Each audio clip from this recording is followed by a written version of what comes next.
Assalamualaikum warahmatullahi wabarakatuh. Bismillahirrahmanirrahim. Ashhadu an la ilaha illallah wa ashhadu anna Muhammadar Rasulullah. Allahumma salli ala sayyidina Muhammad wa ala ali sayyidina Muhammad. Rabbi israh li sadri wa yassir li amri wahlul 'uqdatam min lisani yafqahu qawli. Amin. Bismillahirrahmanirrahim. Salam hormatku, salam ta'zimku selalu buat para sahabat-sahabatku tercinta, baik yang ada di dalam ataupun yang ada di luar negeri. Semoga kita semua tetap di dalam lindungan Allah Subhanahu wa ta'ala. Amin ya rabbal alamin. Bismillahirrahmanirrahim. Kali ini kami akan mengkaji tentang hukum-hukum wajib, hukum haram, hukum sunnah, hukum makruh, dan hukum mubah, baik di sisi manusia ataupun di sisi Allah, baik di sisi syariat ataupun di sisi ma'rifatnya. Hukum-hukum wajib, hukum haram, hukum sunnah, hukum makruh, dan hukum mubah di sisi manusia, di sisi hukum syariat, yakni wajib manusia itu menjalankan perintah-perintah Tuhannya. Sedangkan haram itu wajib bagi manusia untuk meninggalkan hal-hal yang dilarang oleh Tuhannya. Sedangkan sunnah itu manusia bisa memilih, atau sunnah itu bila dilakukan akan mendapatkan kebaikan atau mendapatkan pahala. Sedangkan makruh itu bila dilakukan tidak mendapatkan dosa, dan bila ditinggalkan makruh itu maka akan mendapatkan pahala. Mubah itu dikerjakan atau ditinggalkan sama-sama tidak apa-apa, bebas. Itulah hukum-hukum di sisi manusia atau di sisi syariatnya. Sedangkan hukum-hukum di sisi manusia atau di sisi syariatnya Anda bisa belajar kepada ahlinya, yakni para habaib, para alim ulama, para kiai-kiai, para ustadz-ustadz yang ada di sekitar kita. Itu babakan tentang hukum-hukum syariatnya. Di sini hanya mengkaji hukum-hukum ma'rifatnya, hukum-hukum ilahiyanya, supaya hukum manusia sambung kepada hukum Tuhannya, supaya hukum syariat sambung dengan hukum ma'rifatnya, supaya hukum kematian manusianya sambung kepada kehidupan Tuhannya. Alhamdulillahirabbil alamin. Jadi wajib itu adalah wajib bagi manusia kembali ke jalan Tuhannya. Dengan apa manusia wajib kembali kepada Tuhannya? Dengan jalan wajib manusia melengsarkan kekuasaannya, wajib bagi manusia menghancurkan kekuasaannya, yakni hidup dan badannya, supaya bisa kembali ke jalan Tuhannya. Inilah wajib itu. Dan wajib manusia itu gaib. Dan wajib manusia itu Adam. Dan wajib manusia itu tak ada. Itulah kewajiban manusia agar supaya bisa berjalan menuju Tuhannya. Kemudian haram. Haram bagi manusia itu menjadi Tuhan di dalam hatinya. Haram bagi manusia itu menjadi raja di dalam hatinya. Haram bagi manusia itu menjadi penguasa di dalam hatinya yang selain Allah. Sehingga haram bagi manusia itu bila menyangka Tuhannya, bila menyangka Allah itu tak ada, Allah itu gaib.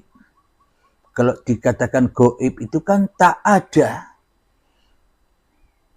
Kenapa? Karena yang kita adakan, karena yang kita wujudkan, karena yang kita hidupkan, karena yang kita kuasakan di dalam hati kita hanya yang haram ini. Siapa? Hawa nafsu kita sendiri yang menduduki kedudukan Allah, kedudukan Tuhan, kedudukan Bapa, kedudukan Romo, kedudukan Allah, kedudukan Gusti, dan kedudukan Sang Hyang Widi di dalam hati kita. Kita selama ini merampas semua kekuasaan Tuhan, kekuasaan Allah menjadi kekuasaan diri kita. Inilah yang terhukumi haram. Haram semuanya. Bila yang duduk di dalam hati kita yang haram, maka sholatnya haram, ritual-ritualnya haram, apapun yang dikerjakannya semuanya serba haram, apapun tindakannya, aktivitasnya sehari-hari seluruhnya haram. Kita selama ini sejak detik-detik akil balik tiba dan sampai setua ini kita masih di dalam lembah keharaman, lembah kenajisan, lembah kekotoran, lembah kehancuran.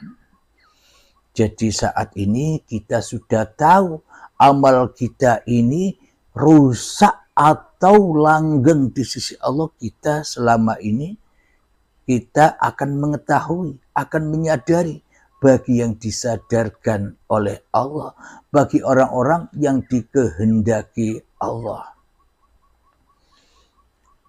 Kenapa kita diwajibkan untuk kembali kepada Allah?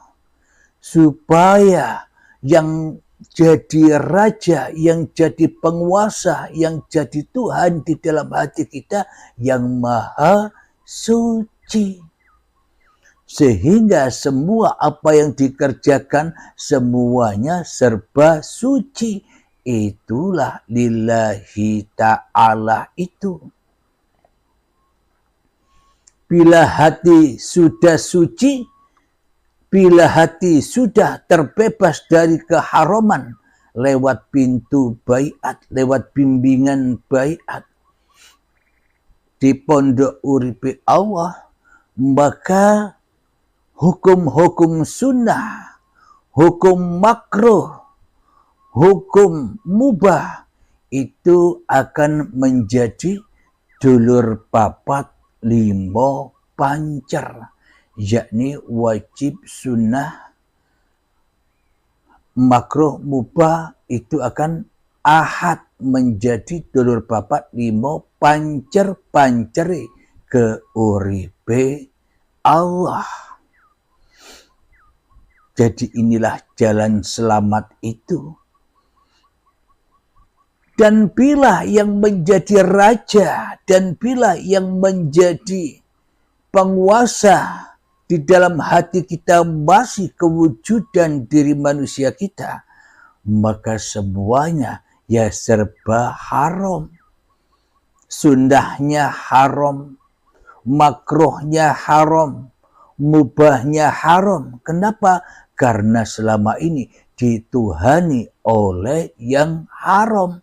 Inilah dulur papat limo panceri ke iblis dan setan, panceri ke hawa nafsunya sendiri yang seolah-olah menjadi penguasa di dalam kesunatannya, yang menjadi penguasa di dalam kemakruhannya, yang menjadi penguasa di dalam kemubahannya. Semuanya masih serba versi manusia yang selama ini sudah terpraktek di dalam setiap individu manusianya masih terbelenggu dengan hukum-hukum itu, meskipun masih hancur semua di dalam keharaman, yakni di lembah dosa kumpul iblis dan setan.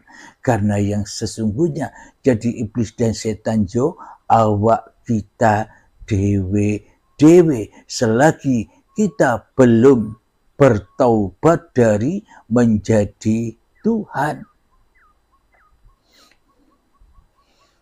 Alhamdulillahirabbil alamin. Itulah hukum-hukum Tuhan yang selama ini belum pernah terungkap. Karena kebanyakan kita manusia pakai hukum-hukum syariat manusianya. Kita telah jauh menyimpang dari hukum-hukum Tuhannya. Islam kita hanya Islam yang dipimpin oleh hawa nafsu kita. Islam yang mana hati kita selamat jatuh ke pelukan iblis dan setan, yakni Islamnya Islam setan yang penuh dengan perdebat-debatan babakan syariat saja. Maka bertaubatlah kita semua, ya termasuk saya. Bertaubatlah kembali ke jalan Allah, dulur papat limo pancer, yakni bila kewajiban kita kembali kepada Allah, maka sudah tak berlaku lagi hukum sunnah, hukum makruh, dan hukum mubah. Karena sudah kembali dulur papat limo pancer kembali ke uripe Allah.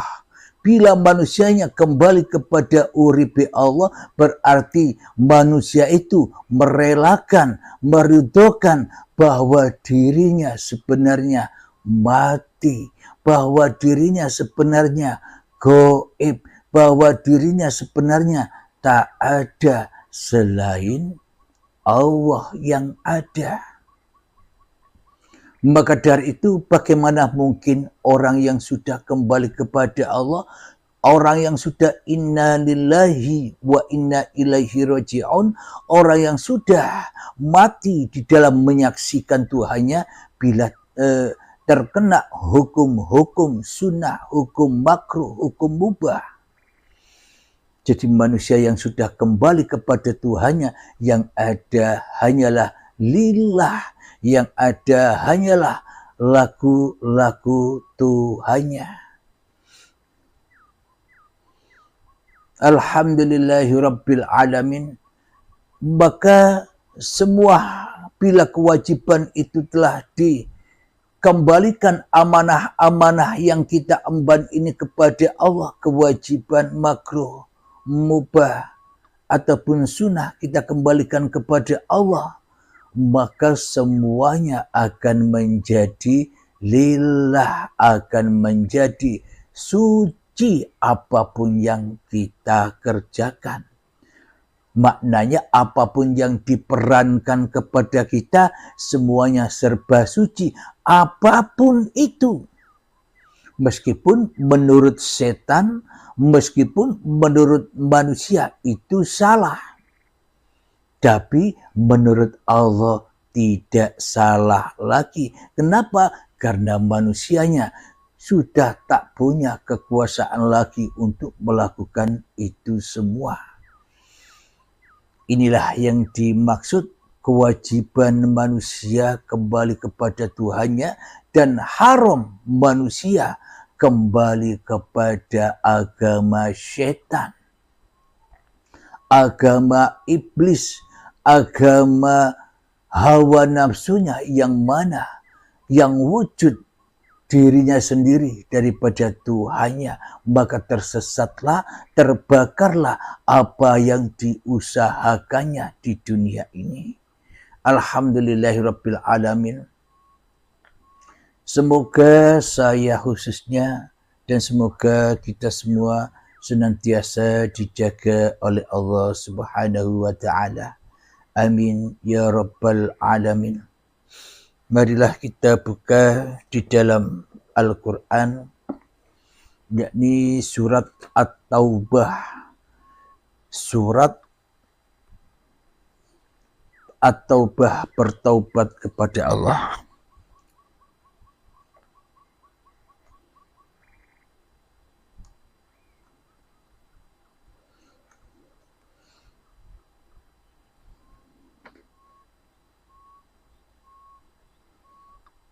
Jadi bila manusia itu masih duduk di dalam keharamannya, hukum keharamannya di sisi Tuhannya, maka manusia itu akan memadamkan cahaya-cahaya agama Tuhannya di hatinya.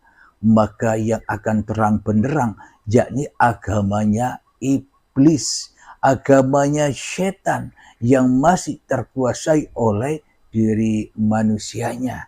Semua agama, apapun agamanya, apapun golongannya, apapun alirannya, bila yang wujud di dalam hati kita masih diri kita, maka kita, yakni kita sengaja memadamkan cahaya-cahaya uripe Allah menjadi cahaya uripe manungsone, sehingga manusianya gelap di sisi Tuhannya.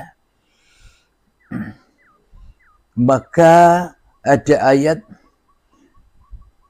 di dunia saja buta mata hatinya, apalagi di akhiratnya, maka semakin butalah mata hatinya, semakin tersesat-sesatlah jalannya menuju Tuhannya.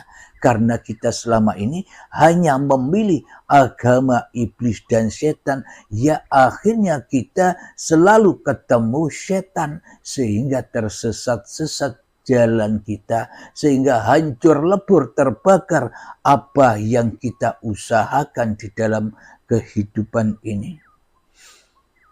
Mari kita buka di surat At-Taubah ayat yang ke-32.